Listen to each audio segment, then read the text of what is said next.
Good morning all everyone. আজকে হচ্ছে 7th March. আজকে সারাদিন আমাদের কিভাবে কাটবে জানি না। সকাল থেকে ঠাকুরের নাম নিয়ে শুরু করলাম আজকে ব্লগটা। তোমাদের সারাদিন যেন ভালো থাকে, আমাদেরও যেন সারাদিন ভালো থাকে, এটাই আমি চাই। আই হোপ আজকে পরে কিছুদিন পরে 2 দিন পরে হয়তো দোল রয়েছে। তো 14 মার্চ আর একটা হচ্ছে 15 মার্চ, 2 দিন ধরে দোল মানে উদযাপন করা হয় আমাদের প্রত্যেক জায়গায় হিন্দু ধর্মে। তো সেই দোল পূর্ণিমা উপলক্ষে তো অনেক অনেক আভ্যন্তরীণ শুভেচ্ছা রইল, অনেকের জন্য ভালোবাসা রইল, যারা বড় তাদের জন্য রইল ভালোবাসা এবং আমার তরফ থেকে প্রণাম। এবং আর আমি আজকে ব্লগটা কেন এইভাবে শুরু করলাম, কারণ আজকে আমাদের একটা বিশাল স্পেশাল দিন, মানে বিশেষ স্পেশাল দিন বলবো। তো বিশেষ স্পেশাল দিন, সেই দিনটাকে সুন্দর করে গড়ে তোলা আমাদের কাজ, আমি এবং আমার হাজব্যান্ডের। তো আজকে দিনে কি কি করছি না করছি সবই তোমাদের সাথে শেয়ার করব। তো চলো আজকে সারাদিন কীভাবে কী করছি। এখন আমি করবো হচ্ছে ফার্স্টে আমরা গরম জল খাই, কারণ গরম জলটা দিয়ে ও বলে কি তুমি ওষুধ যা আছে সব খেতে পারো, কারণ গরম জলটা খেলে অনেকটা ভালো থাকে। আর আমরা সেই শীতকাল থেকে শুরু করেছি, এখনও খাচ্ছি এবং লাস্টে যতদিন মানে আমি পারি ততদিন খাবো, মানে চেষ্টা করব গরম জলটাই খাওয়ার, সকালে একদম ঘুম থেকে উঠে ফ্রেশ হয়ে ভালো করে। অ্যান্ড দেন এখন আমি করবো একটু চা খেয়ে আমার হাজব্যান্ড চান করে যাবে পুজো দিতে। পুজো দিয়ে আমি যাব না, কারণ আমার বাড়িতে অনেক কাজ রয়েছে, ও পরীক্ষাও যথারীতি চলছে। তো পরীক্ষা শেষ না হওয়া পর্যন্ত পুজো দেওয়া তো দূরের কথা, কোনো জায়গায় যেতে পারছি না। তো সেই জন্য দেখো, আই হোপ তোমাদেরও ভালো লাগবে আজকের দিনের ব্লগটা। সারাদিন বাড়ি থেকে কীভাবে কাটালাম আজকের স্পেশাল দিনটা, আর কি সেই স্পেশাল দিন পরেই তোমরা জানতে পারবে। আর হ্যাঁ, একটা কথা বলার আছে, আমাদের নিজের লোকেরা যারা তোমরা দেখো, তোমাদের প্লিজ আমি অনুরোধ করব, রিকোয়েস্ট করব, তোমরা না ভুলভাল উল্টোপাল্টা বলো না, ঠিক আছে? একটা মানুষ যখন কিছু ব্লগ করে বা শুরু করে, তার কারণ নিশ্চয়ই কিছু থাকে। তোমাদের যা করার করছো, আমি কিন্তু সেখানে গিয়ে একরকম বাধা দিই না, কিছুই বলি না। প্লিজ এটা করলে অন্য লোকেরা যারা দেখে তারা কিন্তু তোমাদের উল্টো বাজে ভাববে এবং ভাবতে বাধ্য হবে আর কি, যে কেন এরকম করছে ওর সাথে। এই ইন্ডাকশান ওভেনে এখানে দেখো আমি কীভাবে ইন্ডাকশান ওভেনটা চালাই। ফার্স্টে তো সুইচ তো দিতেই হবে কারেন্টে, দেন তারপর এটা দিয়ে চালাই, দেন প্লাস আর এইটা দিই। এখানে লেখা আছে হটপট, এখানে হটপটে কেউ টিপবে, দেন তারপরে এখানে নাম্বারটা তোমরা কমানো বাড়ানো প্লাস মাইনাস দিয়ে করতে পারো। তাই এবার এখন চা বসিয়ে দিই, চাটা ফুটবে, আমি এখানে প্লাস করে দিচ্ছি 800। তো 800 করে দিই, চাটা ফুটতে সময় লাগছে, তার জন্য 800 করলাম।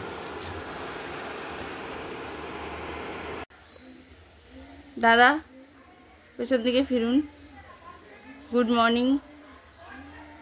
Good morning. Good morning. এদিকে ফিরে বলুন, জনগণ দেখছে আপনাকে, প্লিজ এদিকে ফিরুন।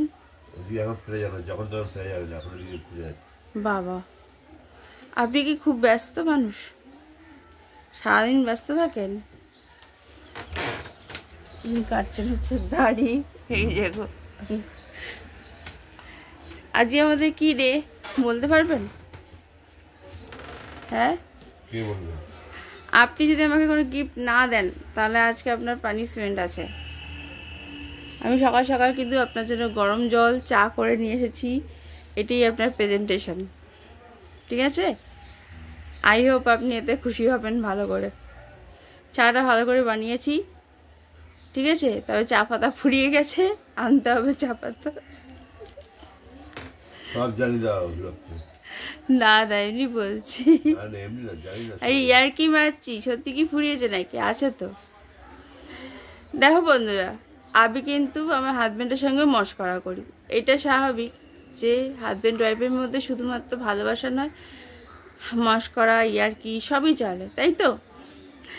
কার কার মধ্যে আর চলে কমেন্টে প্লিজ জানিয়ে দাও আমাকে। আর তোমরা যারা যারা বড় বড় ব্লগার আছো, তাদের জন্য ইউটিউবে পৌঁছাতে গেলে, ইউটিউব ইভেন্টে যেতে গেলে, অ্যাওয়ার্ড পেতে গেলে কী কী করতে হয় একটু জানাবে প্লিজ। তোমরা যারা যারা ব্লগার আছো, বড় বড় ব্লগার, অনেক সাবস্ক্রাইবার যাদের আছে, প্লিজ জানাও আমাকে। তো কী করলে, এডিটিংটা কিভাবে করলে, কি কন্টেন্ট দিলে তবে গিয়ে আমি একদিন ইউটিউবে ইভেন্টে যেতে পারবো, তার সঙ্গে অ্যাওয়ার্ডগুলোও পাবো। আমার অ্যাওয়ার্ড পেতে খুব ভালো লাগে, কারণ ছোটো থেকে বলেছি এর আগে যে আমি প্রাইজ পেতাম, প্রাইজ পেয়ে এসেছি। বাড়িতে গেলে একদিন আমাদের যে দক্ষিণেশ্বরের বাড়ি, সেই বাড়িতে গেলে তোমাদের আমি সব শেয়ার করবো। আমি কিছু কিছু প্রাইজগুলো পেয়েছি, পড়াশোনাতেও পেয়েছি, তেমনি খেলাধুলাতে পেয়েছি, তেমনি মানে নাচ গান সবেতেই পেয়েছি। না বলতে পারো, হ্যাঁ আঁকাতেও পেয়েছি। প্রতি বছর আঁকাতে তো আমি ফার্স্ট হতাম, মানে আমাদের যতগুলো স্টুডেন্ট ছিল তার মধ্যে আমি ফার্স্ট মানে টপার হতাম। তো এছাড়া পড়াশোনাতেও টপার হয়েছি, তার সঙ্গে সঙ্গে আমি নাচ না কিসের কম্পিটিশান ছিল তাতেও টপার হয়েছি। অ্যান্ড দেন খেলাধুলা, মা আমাকে খুব খেলাধুলাতে দিতে ছোটোবেলায়, তো সেগুলোতেও টপার হয়েছে, অনেক প্রাইজ আমার আছে। তো বাড়ি গিয়ে তোমাদের সঙ্গে শেয়ার করবো। এমনকি যে অফিসে কাজ করতাম প্রথম মানে অফিসে জয়েন করেছিলাম একটা, সেখানেও আমি টপার হয়েছিলাম কাজের জন্য। তারপরে তো ছেলে মেয়ে পরপর হওয়ার পরে আমার আর কি কাজটা বন্ধ হয়ে যায়, আমি আর কাজ যাই না। আর এখন ট্রেনিং নেওয়ার কথা ছিল একটা, সেটাও নিতে পারবো না, কারণ আমি দেখতে পাচ্ছি ওদের পড়াশুনো দেখাতে গিয়ে বা করাতে গিয়ে আমার আর নিজের ট্রেনিং নেওয়া হয়ে উঠছে না, তাই ব্লগিংটাই করছি শুধুমাত্র। তো দেখে যাও, দেখতে থাকো কি হচ্ছে না হচ্ছে সারাদিন। এখন তো আপাতত চা খাবো। ডেইলি রুটিন আবার স্টার্ট। ভাত বসিয়ে দিয়েছি, এদিকে ডাল বসিয়ে দিয়েছি। আমার হাজব্যান্ড পুজো দিতে গেছে, পুজো দিয়ে আসুক, আর আমি এখনও চানে যেতে পারি, কারণ ভাত ডালটা বসিয়ে দিয়েছিলাম। ওদিকে ছেলে মেয়ে উঠে গেছে, ওরা আস্তে আস্তে করছে, তো করুক। আমি এবারে ভাতটা গড় দিয়ে এবং ডালটা সম্বার দিয়ে তারপরে আমি চানটা করে নেবো, কারণ ভাত আর ডালটা হচ্ছে আসুক, তারপরে মাছ টাছ ধোয়াটা পরে করলেও হবে। তো পুজোটা আমি দেবো বলেই আমি তাড়াতাড়ি চান করতে চেয়েছিলাম, একজন একজন করে ঢুকলে তো দেরি হয়ে যাচ্ছে, তো ওরা করে নিলে এবার আমি করব। ভেবে তো ছিলাম এখনই চলে যাব, বাট আমি দেখতে পাচ্ছি যে যত দেরি হচ্ছে আমার একটুখানি অসুবিধা হয়ে যাচ্ছে, তাই জন্য রান্নাটা একেবারে সেরেই যাবো। আর ভাত আর ডাল, মানে ভাত গড় দেওয়া, ডাল সম্বাদ দেওয়া হয়ে গেছে, দেখতে পারো। এই যে এখন ডাল, মুসুর ডাল করেছি আজকে। আর ভাত, মাছটা আনতে গেছে বাজার থেকে, পুজো দেওয়া হয়ে গেছে, আমাকে ফোন করেছিল, তো আসুক, মাছটাও করে ঠোরে একেবারে আমি চান করতে যাবো। এবার পুজোও দিতে হবে, এটা হরে ঠাকুরকে, এটা শুধু গোপালদের দেওয়া হয়েছে, বাকি সব ঠাকুরদেরও দিতে হবে। এখন আমি আলু পেঁয়াজ সবজি কাটতে বসলাম, খাওয়া হয়ে গেছে। খুব ঝটপট ম্যাগিটা খাওয়া হয়ে যায়, তাই ম্যাগি বানাই আমি মাঝে মধ্যে, তবে আমি নিজে সবসময় খাই না, আজকেই খেলাম, আর এর আগে একদিন খেয়েছিলাম। এবার তাড়াতাড়ি করে রান্নাটা কমপ্লিট করি, তারপরে যখন পুজো করবো তোমাদের সঙ্গে শেয়ার করব। আমার তো ভাত ডাল অনেক আগেই হয়ে গেছে, তোমরা দেখলে। এখন আমি যেটা করছি, বাজার থেকে মাছ এনেছে, এরকম বড় বড় পিস কাতলা মাছ, দেখো ধুয়ে রেডি করে রেখেছিলাম ম্যাগি খাওয়ার আগেই। আর এই হচ্ছে বেগুন ভাজা, পটল ভাজা, পেঁয়াজ দিয়ে একটু আলু ভাজা করবো, এখানে আলু সরু করে কাটা আছে, প্লাস এমনি মুড়ির ঘন্টটা করবো, সেটা মাছের মাথা দিয়ে হবে, তো সেটা করবো। আর চাটনির জন্য একটু টমেটো ধরে রেখেছি, চাটনি করবো। এই হচ্ছে আজকের মেনু লাঞ্চে। আর জানি না নাইটে কী করবো, এক নাইটে এখন নাইটের কথা নাইটে দেখা যাবে। পরীক্ষায় রয়েছে, পরীক্ষা চলছে, তার মধ্যে সব কিছু মেনু ঠিকঠাক করা যায় না, সব কিছু ভেবে চিন্তে করতে হবে, আমাদের শরীর খারাপ, ভালো মন্দ সবই তো রয়েছে। আর এই পৃথিবীটাই এমন একটা জায়গা যেখানে সব কিছু নিয়ে সুখ দুঃখ কষ্ট সব কিছু নিয়ে মানুষের জীবন। আর সেখানে যদি একটুখানি আনন্দ বা সুখ কোথাও খুঁজে পাই আমরা ভাবি কতই না সুখ পেয়ে গেলাম। এই দেখো মাছের রেসিপিটা হয়ে গেছে অলরেডি। এর মধ্যে আমি কোনো আলু দিয়ে দিই, এর মধ্যে কড়াইশুঁটি, একটু 1 পিস টমেটো অ্যাড করেছি, আর তার সঙ্গে একটু লাল লঙ্কা গুঁড়ো, মানে কাশ্মীরি ছাড়া ধনে যেরকম জিরে গুঁড়ো দিয়েছি, আর একটু ম্যাগি মশলা দিয়েছি, পেঁয়াজ দিয়েছি, আর দিয়েছি বাটার আর ঘি, সব কিছু মেল্ট করে এর মধ্যে এত সুন্দর একটা গন্ধ ছাড়ছে, খুব সুন্দর একটা অন্যরকম রেসিপি করলাম। এবার বাকি রয়েছে মাছের গুঁড়োটা ভাজবো, ভেজে ওটা দিয়ে মুড়ি ঘন্টটা করবো, আর আলু ভাজা আর চাটনি, এই 3টে জিনিস এখন বাকি আছে, চপাটাপ করে করি। আবার লাস্ট কাজ চলছে, এটা হচ্ছে চাটনি। আর এখন 12টা বেজে গেছে, অলরেডি ভাতটা ভরতে হবে। আর এছাড়া ডাল ফাল সব তো দেখিয়ে দিয়েছে। দেখো আলু ভাজা হয়ে গেছে, আর নিচেরটাতে রয়েছে দাঁড়াচ্ছে খুব গরম গরম সব, একদম গরম গরম ছাট করতাম। এই দেখো মাছের মাথা দিয়ে আলু দিয়ে কাটা চচ্চড়ি বলে মুড়ি ঘণ্ট বলে যাই হোক একটা হয়েছে। আর চাটনিটা লাস্ট। হ্যাঁ, এত দেরি হয়ে গেছে আজকে, মানে আমি যে রান্নাটাই করি তাড়াতাড়ি করি, চাটনিটা হয়ে গেলেই হয়ে যাবে। ব্যাস, চাটনি অলমোস্ট রেডি। এর মধ্যে একটু ড্রাই ফ্রুট অ্যাড করেছি, তো জিনিসটা দেখতে আরও ভালো লাগছে। ড্রাই ফ্রুট এর মধ্যে হচ্ছে ক্যাজু নাট অ্যান্ড চিউই অ্যাড করেছি। তো হয়ে গেল আমার আজকে লাঞ্চের মেনু।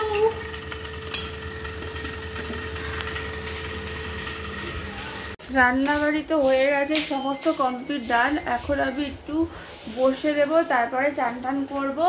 এই যারা বাড়িতে আছে তো তারপর তোমাদেরকে কি গিফট আমি দিলাম আমার হাজব্যান্ডকে এবং আমার মেয়ে ছেলে মিলে আমাকে কি গিফট দিয়েছে সেগুলো দেখাবো। যথারীতি ঠাকুর ঘরে চলে এসেছি, কারণ আমার সমস্ত রান্না ডান করে একটু 5-10 মিনিট বসি। আজকে একটু বেশি টাইমই বসি। একটা ভালো মুভি ছেড়েছে অনেক আগেকার মুভি, যেটা কিনা বাংলা মুভি, হরিপর্দ ব্যান্ডালা। তো আমার এত হাসি পাচ্ছিল, বাচ্চাদেরও দেখার মতন মুভিটা। তো মুভিটা দেখতে দেখতে আধা ঘন্টা হয়ে গেছে। তারপরে ভাবলাম এই বাবার টাইম হয়ে যাচ্ছে, বা আমাকে তো পুজো করতে হবে। হয় আমি পুজো করতে চলে এসেছি। আজকে এখানে দেখো মিষ্টি, ফুল, মালা, ফল সব কিছু রয়েছে, এই দিয়ে পুজো হবে। আর সকালবেলা একবার তো গোপালদের সেবা করে দিয়ে যায়। বাবা কি চিৎকার করছে। আর এই দেখো মা সরস্বতীকে আমি সিঁদুর পরিয়ে দিয়েছি। আমি জানি না ঠাকুরমশাই কেন সিঁদুর পরায়নি, কিন্তু মা সরস্বতীর বিয়ে হয়েছিল আর মা লক্ষ্মী মা সরস্বতী রূপ ধারণ করেছিলেন। যাই হোক, আমি এত কিছু জেনেও আবার জানি না কতটুকু জানি। সবাই তো সব কিছু জানতে পারবে না, যে অনেকে মানে বলে না যে এটা সত্যি, যে জানার কখনো শেষ হয় না। তাই সত্যি অনেকের কাছ থেকে অনেক কিছু শিক্ষা পাচ্ছি, জানতে পাচ্ছি। অনেকে অনেক কিছু বোঝাচ্ছে, বুঝিয়ে দিচ্ছে তাদের কথার মাধ্যমে, তাদের ইঙ্গিতের মাধ্যমে। তবে একটা কি জিনিস জানেন তো, আমার মনে হয় ঠাকুর ঘরে এলে বা ঠাকুরের কাছে গেলে, গোপালের সেবা করলে সমস্ত দিক দিয়ে সব তোমার মনটা সারাদিন ভুলে থাকবে। যত দুঃখ কষ্ট আছে এই গোপাল এবং ছোটো ছোটো বাচ্চাদের সেবা করলে সেই মনটা ভুলে যায়। আর বড় গুরুজন ব্যক্তি যারা কিনা আমাদের থেকে এজেড পার্সন, তারা নিজেরাই যখন ভুল করে তখন আমরা সেখানে কি। দেখো সঙ্গম পুজো হয়ে গেছে, সবাইকে মানে সব দেবতাদের উদ্দেশ্যে আমি নৈবেদ্য মানে যা যা ফল মিষ্টি যা যা দেওয়ার দিয়ে দিয়েছি। ব্যাস, এবার আমার পুজো ডান। আমি এবার একটু ঠাকুরের বই পড়বো, মন্ত্র উচ্চারণ করব, ঠাকুরের মানে ঠাকুরকে উৎসর্গ করে। সে কথা বলতে গিয়ে একটু কথা আটকে যায়, কারণ ভালো কথাটা বলতে চাই, সেই জন্য। কোনো সময় এরকম হয় দেখবে অনেকেরই, মানে কথা বলতে বলতে অনেক সময় হয় আটকে যায়, কারণ কোনো কথা হয়তো ভালো শুদ্ধ ভাষায় যে কথাটা আমরা বলি সবসময় সেটা মুখে আসে না, কারণ আমাদের অনেক সময় অনেক কিছু মানে প্যাম্পার করতে হয় অনেক লাইফে, অনেক ব্যস্ততার মাঝখান থেকে। তো ওই জন্য ভগবানকে সবসময় যেটুকু আমরা বলি সবসময় ভালো কথা বলার চেষ্টা করি, এবং একজন এক এক রকমভাবে বলে, তাই তো। আর আমি জানি না আমি কতটা কিভাবে বলতে পারছি বা পাচ্ছি না, আমাদের একটু ক্ষমা করে দিও। কারণ না আমি এমনিতেই ছোট, অনেক বড়রা আছে যারা আমার থেকে ভালো ভালো ব্লগ করে, ভালো ভালো ভিডিও করে, ভালো ভালো কথা বলে, তাদের উদ্দেশ্য করে আমি বলছি। দেখো আমি সবসময় চাই ভালোটা করার, ভালো কিছু করার, এবং ছোট থেকে এটাই মা বাবার কাছ থেকে শিখে এসেছি। সবসময় চেষ্টা করবি নিজে ভালো কিছু করার, এবং লোককে যেন তোকে বলে যে সব তুমি অবশ্যই ভালো। ব্যাস এইটুকু জানি, এইটুকুকে জেনেই আমি আর কি ভালো শুদ্ধ ভাষায় বাংলা ভাষায় বলার চেষ্টা করি। বাট ইংলিশে আমাকে কন্টেন্টটা লিখতে হয়, বাংলাতেই ইংলিশে কন্টেন্ট লিখতে হয়। আমার ওই পরিবর্তনটা হয়নি, কারণ মোবাইলে সেই অপশানটা পাচ্ছি না। তোমরা যদি জানো এই স্যামসাং এটা S15 হবে হয়তো, যদি তো এই S15-এর কোনো ফাংশন সম্পর্কে যে কোনোভাবে এটা বাংলা ভাষায় কন্টেন্ট লেখা যায় কি না, তো আমাকে অবশ্যই জানিও। সেখানে হচ্ছে গিফট, এই গিফটটা দিয়েছে আমার ছেলে, যদিও এটা দিয়া নিজেই কিনে এনেছে, ওটা আমাকে দিয়েছে। আর একটা পেন ছিল, যে এই যে গিফটটা, কিচেন, আর একটা কি এনেছিল পেন। আচ্ছা ঠিক আছে, বক্সে দিয়ে দাও। আর এই যে এই একটা দিয়েছে, এটা আমার মেয়ে দিয়েছে। যে জিনিসটা এটা হচ্ছে ব্যাটারি সেভার। এটা খুলে দিলে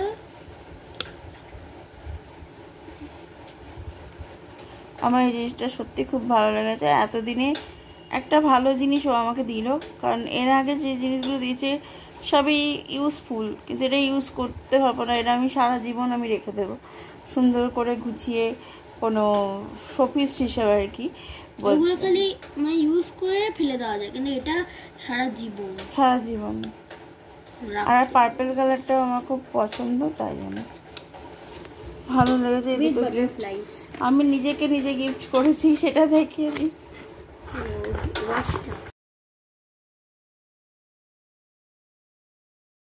এই যে দেখতে পাচ্ছ টি শার্ট, একটা ব্র্যান্ডেড কোম্পানি টি শার্ট। এটা আমি আমার হাজব্যান্ডের জন্য নিয়েছি, ব্ল্যাক, যেহেতু ব্ল্যাক অ্যান্ড হোয়াইটের কম্বিনেশন থাকছে। তো আমার তো গাউনটাই ব্ল্যাক কালার, যেটা আনা হয়নি এখনও। আলটিমেটলি ওখানে পড়ে রয়েছে। কখন যাব বলো, মানে সময়ই পাচ্ছি না। পরীক্ষা করে সেই 11 তারিখে গিয়ে হয়তো হবে কিনা টাইম তাও জানি না। তো আমি দিয়ে রেখেছি, বিলটাও দিয়ে রাখবো, আমার গিয়ে শুধু আনার ব্যাপার। হ্যাঁ, তো একটু পরেও দেখতে হবে ঠিক আছে কিনা। এটা হচ্ছে ব্ল্যাক কালারের জামাটা, আর কোটটা না, ওপরে ওভারকোটটা কেনা হয়নি, পরে দেখছি দেখি। ঘড়িতে এর আগে দেখিয়ে দিয়েছি। এইটা আমি নিজেকে নিজে গিফট করেছি। আমার টাইটানের এই ওয়াচগুলো খুব ভালো লেগেছে, বাট এটা টাইটানের নয়, এটা অ্যামাজন থেকে নিয়েছি। দেখো ব্ল্যাক কালারের বলে পুরো টাইটানের মতন দেখতে। টাইটানের ওয়াচ, রাগা কোম্পানির যে ওয়াচটা আছে ওর মতন দেখতে পুরোপুরি। হাতে নিয়ে দেখাই, 1 মিনিট দেখাবে। অ্যাকচুয়ালি এটা এগুলো সব খুলে দেবে তখন। হ্যাঁ, খুলে দেবে। এই দেখো, টাইটানের যে রাগা কোম্পানির ওয়াচটা দেখেছিলে, পুরো এরকম সেম টু সেম ব্ল্যাক কালারটা। এটা নিয়েছে, ও টাইটানের মাছের দাম তো বেশি, 14,000 মতন ছিল। এটা নিয়েছে 446। ফেক বল আর যাই বল, মানে আমার মানে যা সামর্থ্য সেই অনুযায়ী আমি কিনেছি। আমার সামর্থ্য, নিজেকে নিজে গিফট করেছি, এইটাই অনেক। যখন আমি অনেক টাকা রোজগার করব তখন আমি কিনবো দামি ঘড়ি, মানে ব্র্যান্ডেড।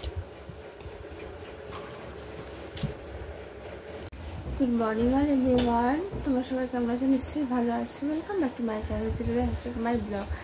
কালকে এত রাত্রি হয়ে গেছিলো, আর আমার না কদিন ধরে রাত হলেই যেন শরীরটা খারাপ লাগছে। সারাদিন যত খুশি কাজ করি কিছু হয় না, ঠিক দুপুরের পর থেকে খেয়ে দিয়ে যেই একটু শুই, তারপর থেকে আবার প্রচণ্ড ল্যাদ তো খাচ্ছি, সঙ্গে সঙ্গে আমার প্রচণ্ড শরীরও খারাপ লাগছে। মানে তোমাদের কীভাবে বলবো, মানে কিরকম শরীরটা খারাপ লাগছে বলতে, জ্বর লাগছে ভেতর থেকে, মানে হচ্ছে যেন ঠোঁট শুকিয়ে যাচ্ছে। ঠিক আছে, জানি না মানে এই ওয়েদারটার জন্যই হচ্ছে হয়তো। সকাল থেকে তো প্রচুর জল ঘাটা হয় আমার, তো এই জল ঘাটতে ঘাটতে হঠাৎ এরকম শরীরটা খারাপ হয়ে যাচ্ছে। তো তারপরে রাতের দিকেই বেশিরভাগটা এরকম হচ্ছে। আমি প্যারাসিটামল খাই না, যতটা ওষুধ না খাওয়া যায়, অ্যাভয়েড করা যায় ততটাই ভালো। অ্যাকচুয়ালি ওষুধ খেলেই যে শরীর ঠিক হয়ে যাবে তা নয়। তো সেই কারণে, আর কালকে যে ব্লগটা ছিল, যে ব্লগে তোমরা দেখেছো, দেখতে পারবে, দেখোনি এখনও, যে আমরা গিফট দেওয়া করছি। তো কারণ হচ্ছে একটাই, আমাদের সামনে বিবাহবার্ষিক ছিল কালকে, আর অনুষ্ঠানটা আমরা করব 16 মার্চ। তো বিবাহবার্ষিক কালকে ছিল, কারণ আমাদের প্রতি বছরই বিবাহবার্ষিক আমরা কোথাও না কোথাও গিয়ে সেলিব্রেশন করি, মানে হোটেল বা রেস্টুরেন্টে গিয়ে। বাড়িতে কোনো কিছু করি না সেলিব্রেশন, বিকজ বাড়িতে প্রচুর লোকজন এলে অসুবিধা হয়, আর আমার তো কাজের লোক নেই, আমাকে সম্পূর্ণটা নিজের হাতে করতে হবে। আর আমার এমনিতেই শরীর ভালো থাকে না, বেশি কাজ করতে গেলে আরও শরীর খারাপ হয়ে যায়। তো যাই হোক, আমাকে তো বাচ্চাগুলোর জন্য ভালো থাকতে হবে, ওদের লেখাপড়া কখন কি দরকার, কোন সময় কি, সেগুলোর জন্য থাকতে হবে। আর আমার হাজব্যান্ড আজকে সকালবেলা উঠে বলছে ওদের একের দিন এক একটা করে টিফিন করে দাও। আমি টিফিন করে দিতেই পারি, একের দিন এক এক সময় এক একটা টিফিন বানিয়ে দিতে হবে। ওরা নিজেরাই বলে আমাদের খাবার সময় হয় না।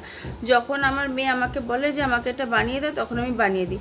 যখন মানে খেতে চায় না, বলে যে না তোমাকে বানাতে হবে না, তখন আমি বলে দিই যে বাবাকে বলে দাও টিফিন দিয়ে আসবে। তো ব্যাপারটা হচ্ছে সকালবেলা এত সকালে উঠে টিফিন বানানো, তারপরে ছেলেকে রেডি করতে হয়, ওদের কিছু পাচ্ছে না, ধর মা এটা কোথায় ওটা কোথায়, আগের দিন যে বলি গুছিয়ে রাখবি সেটা করে রাখে না, তারপর সেগুলো আবার বার করে দেওয়া, খুঁজে দেওয়া, তো এগুলো চলতেই থাকে। সংসারের নানা ঝামেলা অশান্তির মধ্যে ছেলে মেয়েকে বড় করা, নিজেকে মানে এই ব্লগের মাধ্যমে প্রচারিত করা, এবং এটা একটা প্রফেশন যেহেতু হচ্ছে আমার, তো সেই হিসাবে মানে ব্লগটা এডিটিং করা অনেকটা টাইম নিয়ে নেয় এডিটিং করতে। প্রথমত সবসময় সমানভাবে হয় না সম্পূর্ণটা, তো এরকমই বলছি যে মানে এত সব কিছু মিলিয়ে একটা ঘোলুট টাইপের হয়েছে। তার মধ্যে যদি কেউ আবার কিছু উল্টোপাল্টা বলে, তখন আমার মাথাটা আরও গরম হয়ে যায়, কারণ সমস্ত কাজ একে নিজেকে সামাল দিতে হয়। সবচেয়ে বড় কথা হচ্ছে আমার বেবিগুলো ছোট, ওরা কিছুই বোঝে না। মেয়ে বড়ই নামে হয়েছে, ক্লাস 7-8-এ পড়ে, কিন্তু হলে কি হবে, কিছুই অত বোঝে না, অত বুঝতেও চায় না, আর ওর বাচ্চা বাচ্চা ভাব আছে মনের ভেতরে, থাকুক, এটা আমি বারণ করছি না। তেমনি ছেলে তো একেবারেই ছোট, ওকে নিয়েও তো অনেক সমস্যা, কখনো রেলিংয়ে উঠে যাচ্ছে, কখনো এইখানে কার্নিসে উঠে যাচ্ছে, যা জানলা মানে যখন বাড়িতে থাকে, এবং অল টাইম বকতে হয় ওদের পেছনে। ওই যেমন পরীক্ষা ছিল এই কদিন, পরীক্ষা মানে এখনও আছে একটা দুটো, তো এই পরীক্ষাগুলোর সময় আমাকে ওদেরকে ডেকে পড়তে বসানো, এই জায়গাটা মুখস্থ হয়েছে কিনা দেখা, ওই জায়গাটা ঠিকঠাক পড়েছিস কিনা, এটা স্কুল থেকে এগুলো দিয়েছে, এগুলো পড়বি ভালো করে, সব সময় অনবরত কন্টিনিউয়াসলি বকে যেতে হয় মেয়ে এবং ছেলের সাথে। তারপরে যদি কেউ বলে উল্টোপাল্টা কিছু, তখন কারোর সহ্য হবে? তোমরা বলো না, তোমাদের লাইফে যদি এরকম কারোর হয়ে থাকে, তখন তোমরা কি ভাববে? দূর ভাবা, একে তো নিজের লাইফে নিজের সমস্যায় ভুগছি, তারপর এনারা আছেন উল্টোপাল্টা বলতে। হেল্পিং হ্যান্ডের তো কেউ নেই, পরিষ্কার কথা একটা কথা বলবো, হেল্পিং হ্যান্ডের কেউ নেই। সবাই শোনে, ফোনে যখন বলি যে এই হয়েছে সেই হয়েছে, সবাই শোনে, কিন্তু একজন শোনা মানে সবাই শোনা, জানা। তো তবু তাদের তখন মুখে তখন আসে না, ঠিক আছে দাঁড়ান আমি ওকে পাঠাচ্ছি, ও গিয়ে আপনাকে হেল্পিং করো। তখন বেলা হেল্পিং হ্যান্ডের কথা একবার আসে না। এদিকে এরা নিজেদেরকে রিলেটিভ বলে, আমার রিলেটিভের হয়েই আমি বলছি, সে আমার নিজের বাপের বাড়ির লোকই হোক আর শ্বশুর বাড়ির লোকই হোক, প্রত্যেকেই আমার কাছে রিলেটিভ, আত্মীয় স্বজনের কথা বলছি। তো মানে বুঝতে পারছে এরা কীরকম ধরনের সব মানুষ, কত কষ্ট করে কত কিছু করছে, ভেতরে তার কি শরীর খারাপ আছে, এই সুগার প্রেশার থাইরয়েড কেন হয় মানুষের বলো? এখন তো আমরা সবই ভেজাল খাচ্ছি, যা খাচ্ছি, তারপরে সেকেন্ড অফ মানে এত মানে মানে কাজের প্রেশার, এত টেনশন, এর জন্যই কিন্তু এই রোগগুলো হয়। তারপরেও আরেকটা মানুষকে এত জ্ঞান দেয় কি করে? সে এসে তাহলে আমার সংসারটা সামলাক, তাহলেই বুঝতে পারবে যে কেন আমি এরকম বলছি। সব কিছু মিলিয়ে যাই হোক, একটা কথা আছে না, মানুষ যখন সব পেয়ে যায় তখন অন্য মানুষকে ভুলে যায়, সেরকম এদের ব্যাপারও তাই। আমার বরের দ্বারাই উপকৃত হলো, আমার বর সব হেল্পিং হ্যান্ড করলো, এখন ভুলে গিয়ে এখন তাও করে, মানে আমার বর যদি কিছু এদিক ওদিক হয়েছে ওদের, মানে আমাদের কাছে চলে আসবে হেল্পিং হ্যান্ডের জন্য। কেন আমরা কি এসবের জন্যই রয়েছি শুধুমাত্র? আমাদের লাগে না হেল্পিং হ্যান্ড? লাগে কি লাগে না তোমরা বলো না? আমি তো সব কাজ করি, তোমাদের দেখাই, তাহলে লাগে কি লাগে না হেল্পিং হ্যান্ড? দুটো বাচ্চা মানে কম নয় এখনকার দিনে। তো এই সমস্ত সব কিছু বলে আমি জ্ঞান দিচ্ছি না, একটা কথা বলছি। মানুষ যখন উল্টোপাল্টা বলে, ভেবেচিন্তে বলে না যে ওর সারাদিনের কাজটাও কীভাবে সামলাইয়া তারপরে ব্লগ করে আবার সেটা এডিটিং করছে। আমরা যদি এখানে 10টা 5টা কথা বলি, তাহলে ওর নিজেরও খারাপ লাগতে পারে, কারণ ওকে তো আমরা হেল্পিং হ্যান্ড করি না। সবচেয়ে বড় কথা হচ্ছে মানে এই যে সকালবেলাটা আমার প্রচণ্ড হেক্টিক যায়, ঘুম থেকে ওঠা 6টা 6:30টার ভেতরে উঠতে হবে, প্রত্যেকটা লোককে ওঠাতে হবে, মানে ছেলে মেয়ে ওরাও শুয়ে থাকে। আমার যে সমস্যা, এরকম যদি কারোর কোনোদিনও হয়ে থাকে, তাহলে সে বুঝবে যে কত ধানে কত চাল। ফার্স্ট অফ মানে উঠতে চায় না, প্রত্যেকটা দিন মানে ছুটি থাকলেও পড়তে বসার জন্য অনুরোধ করা মানে হাত পা ধরে পর্যন্ত ওঠানো হয়, এরকম টাইপ। মারতে পারবো না, বকতে পারবো না, কিছু করতে পারবো না। এখন নিজের বাবা সে এখন কী করছে যে মেয়েটাকে মারছে, মেরে মেরে তুললো। তুললে বলো যে আমি যখন এটা আমি করতাম তাহলে আমি কি খারাপ কাজ করতাম? আমি তো জানি এরা কীরকম, সেইভাবে আমি চলি। যেমন ছেলে একবার দুবার বললে শুনছে, উঠছে, আবার অনেক সময় দিদি দেখে দেখে, একজন বড় যদি ওরকম করে ছোটো তো তার দেখে শিখবেই, এ তো স্বাভাবিক। আমিও আমার দিদিদের দেখে দাদাদের দেখে অনেক কিছু শিখেছি, কিন্তু সেরকম ওদেরও তাই। এটা বোঝার মতো কন্ডিশন যদি প্রত্যেকটা লোকের থাকতো তাহলে পৃথিবীটা মানে অন্যরকমই হতো একদম। এত লোকে কমেন্ট করে, ঠিক আছে, সেটা আমি কোনোটা ভালোভাবে নিই, কোনোটা ভালোভাবে নিই না, কারণ এখন কমেন্টের উত্তর আমার দেওয়ার সময় নেই। সবচেয়ে বড় কথা হচ্ছে যারা যারা ভালো বলে তাদেরকে লাইক করে দিই, তাদের যদি সাবস্ক্রাইবার ব্যাপার থাকে সাবস্ক্রাইব করে দিই, এবং তাদেরকেও থ্যাংক ইউ জানাই। কিন্তু যারা যারা কমেন্ট ভালো করে না বা উল্টোপাল্টা লেখে বা উল্টোপাল্টা বলে, তাদেরকে আমি কোনোরকম রিপ্লাই দিই না এখন। আর সময় কোথায় রিপ্লাই দেওয়ার সময়টা কোথায়? মানুষের বলো তো সময়টা কোথায়? এই টাইমটা এখন ফ্রি আছি, আবার 9টা 10টা থেকে আবার কাজ স্টার্ট হয়ে যাবে। ফ্রি তাও নয়, আমি এখন এই সময়টা যোগা করি। তারপরে এই তো এতক্ষণ ওরা তো চলে গেল, সব জামা কাপড় গোছানো থেকে আরম্ভ করে অল এভরিথিং করলাম। ওই ঘরে খাটটা আমি একটু হাঁপাচ্ছি, কারণ আমার শরীরটা প্রচণ্ড খারাপ লাগছে, মানে ভেতরে জ্বর আছে। যাই হোক, যদি ভালো লাগে কালকে সারাদিনের ব্লগে যা যা দেখিয়েছি করেছি বাড়িতে থেকে। কালকে যেহেতু ম্যারেজ অ্যানিভার্সারি ছিল, আমি পুজো দিইনি, আমার হাজব্যান্ড গিয়ে দিয়েছিল পুজো বাইরে, আর বাড়িতে আমি দিয়েছি, তোমাদের দেখিয়েছি। তো লাইক শেয়ার সাবস্ক্রাইব করে দিও অবশ্যই। কমেন্টে আমি বলবো না যে সবসময় বাজে দিও, অ্যান্সার দিও, সবসময় চেষ্টা করো ভালো কিছু বলার, ভালো কিছু উপদেশ দেওয়ার। আর ভালো উপদেশ বলে এই নয় যে আমি আমার প্রাইভেসিটাকে তোমরা মানে তুলে ধরো, ঠিক আছে? তো আবার টাটা, বাই বাই। অ্যান্ড এরপর নেক্সট ব্লগ আবার পরে দেখতে পারবে। এই ব্লগটা আজকেই বা কালকের মধ্যে তোমরা দেখে